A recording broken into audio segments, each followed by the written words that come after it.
Hey everyone, grab your tea and relax. If you have absolutely no idea who I am and you've never seen me before, my name is Tavala and I usually make vlogs in order to share my journey through medicine with you guys. Today is a Sunday and it is my day off from work, which I'm super excited about because I get some me time. And you guys know what me time means, right? I make videos for you guys.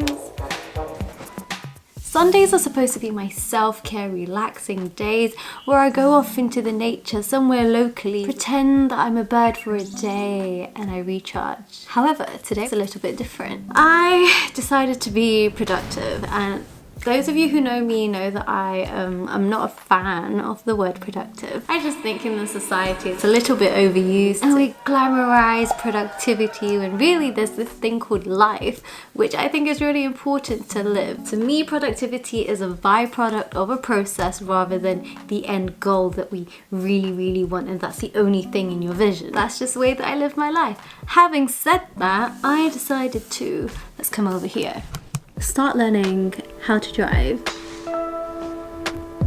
I'm in my mid-20s and embarrassingly, my driving license is still green. Of course, green is a lovely colour, however, this does mean that I still cannot drive, apart from my brother, who I drive crazy every time I ask him to pick me up. Now, the question that might be running through your mind is, why have you not learned how to drive? Here's why.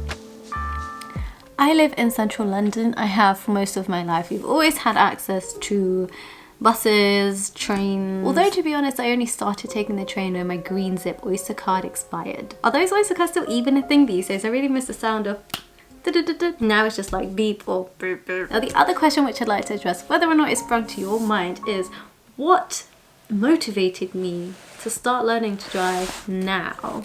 What motivated me to pick up all of these books, which have actually been sitting around my house for a number of years now? As today is my self-care Sunday, I thought we could take this conversation outside whilst I'm walking around and getting my weekly exercise in, and I could give you guys a more detailed explanation, including the method that I'm using in order to study for this exam. What exam? These exams, sorry, theory and practical.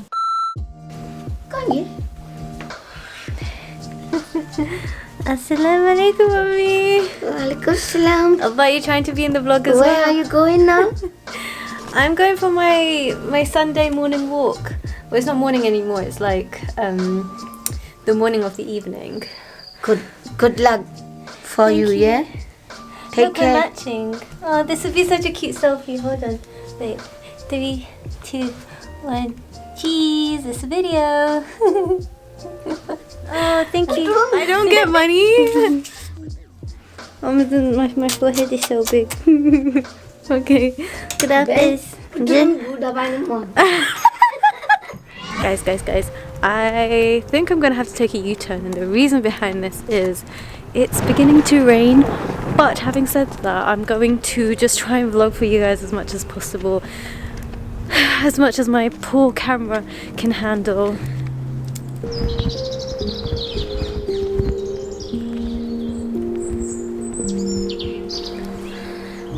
I'm back to my favourite place where I'm protected by nature, distracted by the birds. This is really beautiful singing.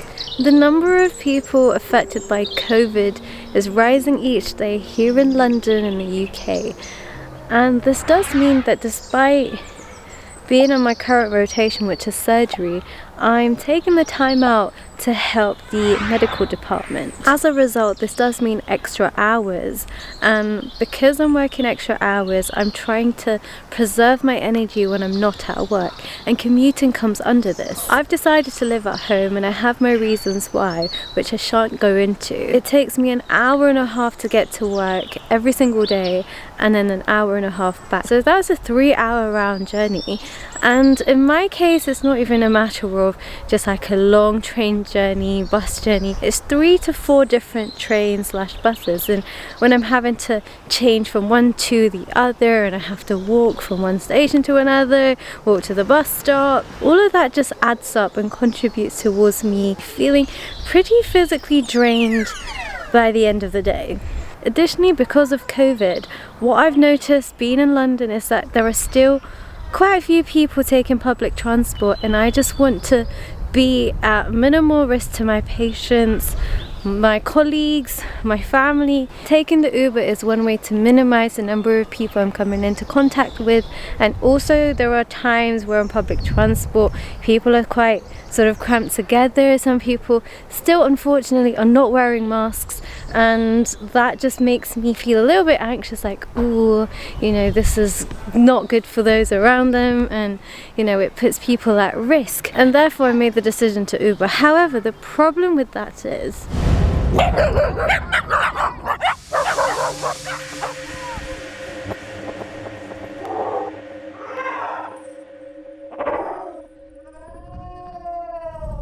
taking an Uber once or twice a day is all fun and games until you check your bank balance. In my case, it's a 45-minute journey to work in the Uber, and in the evenings if I'm coming back and it's a late shift, then it can take about 37-ish minutes at best. Last month I spent almost exactly £1,000 on Uber.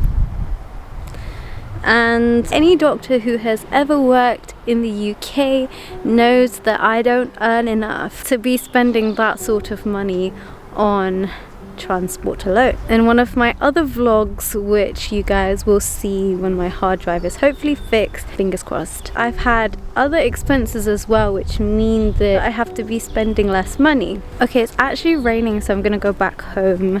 My mum's prayers have been accepted, wish come true.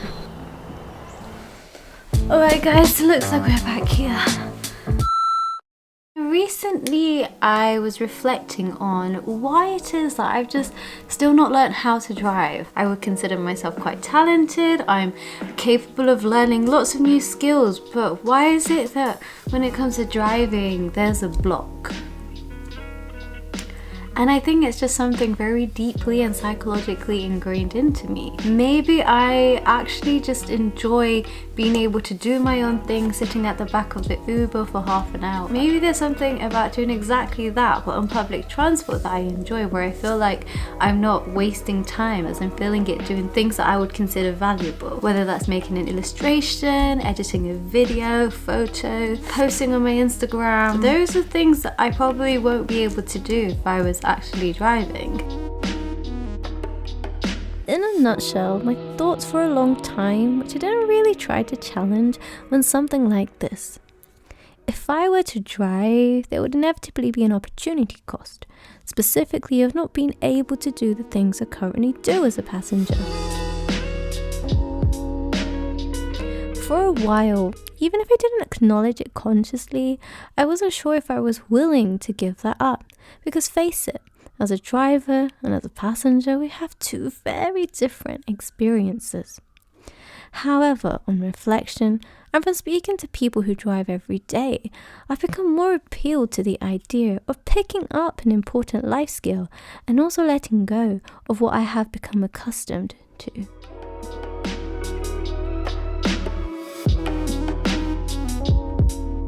Of course, there are many ways of staying entertained whilst driving safely, such as listening to audiobooks or podcasts, which are things I don't really find time for, but would really like to incorporate into my daily life.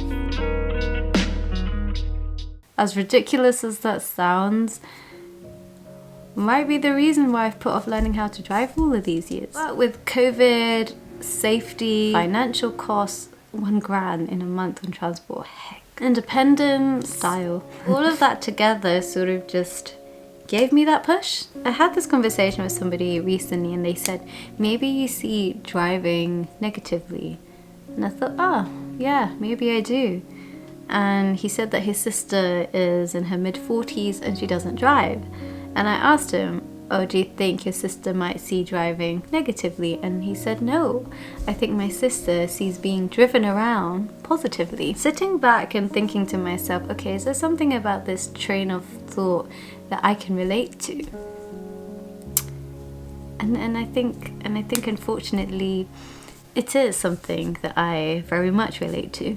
With that in mind, I just wanted to make it very clear to you guys that, you know, trying to learn how to drive is something that I've still been telling myself for the last few weeks. And I filmed a study with me live this morning, and that was really helpful to me.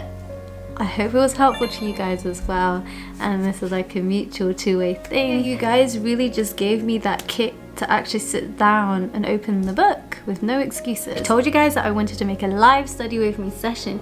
You guys voted on my YouTube poll, set a time, and I had to be there because I promised you guys that I would. One of you guys kindly suggested that I should probably vlog my experience learning how to drive, and I think this would be something that I would find quite enjoyable myself, and I think it will also motivate me to actually learn how to drive. As for how I'm going about studying for my theory test, I would consider myself a visual learner. I love images. Each picture says 1,000 words to me. I'm the type of person who likes to obtain knowledge first, and I enjoy attempting to answer questions thereafter. I find that questions are a great way to identify any gaps in my knowledge, fill those, and questions encourage us all to apply our newfound knowledge. As I go through each question, I sketch or write down anything I think I might forget when I wake up in the morning. Before I conclude my study session, I glance at my notes and sort of mentally capture this chaotic cobweb of a mind map. To watch in real time exactly how I studied today, simply click the pop-up that will appear around this video in 5, 4, 3, 2, 1. I've been sat on a chair for too many hours today, so I thought I'd switch it up. I promise to show you guys a realistic insight into my life as a doctor, and if learning to drive is a big part of that, then I would very much like to share that aspect with you guys. I'm very much a promoter of living intentionally as you age, rather than sort of working for a certain position and then when you get there there's the next step and the next step, because then where do you sort of draw the line and say, okay, I'm going to start living and experiencing the world intentionally from here onwards. Work and studying is a big aspect of my life, but it's not my life. And how amazing would it be to be able to drive wherever I want to go to. I can take my friends and family around, go on road trips, drive around on holiday, not have to rely on people so much, save money.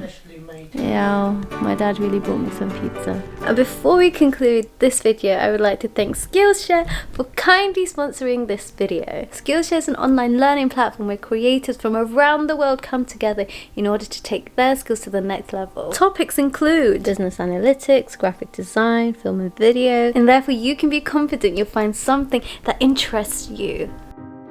I recently came across this class by Penny Lane, filmmaking from home turned found footage into a compelling video. I like that it rammed home the fact that in order to make a good video, you don't really need to go out there and film complicated footage, but through editing you can really make an effective and entertaining film. The first 1,000 of you to use the link in the description below will get a free trial of Skillshare Premium, the place to unlock your creativity. If you enjoyed the video, then please give it a big thumbs up, and if you've made it this far in the video, then I hope you will consider subscribing. You will see me in the next one. Mwah.